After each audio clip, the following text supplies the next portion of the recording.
Hi everyone, so today I'm going to make some neem oil for your hair and skin. This is a really easy and quick recipe that anyone can make. All ingredients are available at local Asian stores and supermarkets to give you amazing and beautiful hair. So you start off by getting some coconut oil from your local store.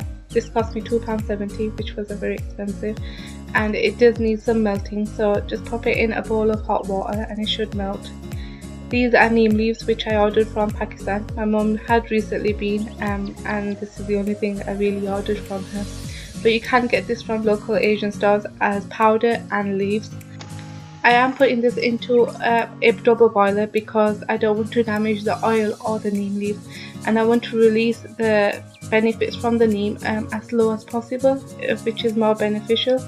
So go ahead and do this, and make sure the heat is low on the gas or electric cooker.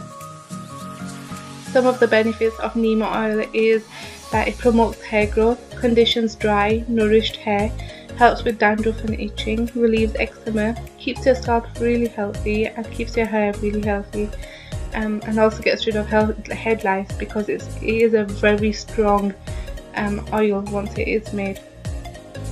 And that is basically it. I've cooked mine for about 45 minutes until I stopped seeing any further changes. I did let the oil cool down and then transferred it to a container where I can apply it on a weekly basis. I hope you enjoy this, and I hope you do try this oil out. Please let me know how it goes and if you see any changes. Thank you so much. Please click and subscribe.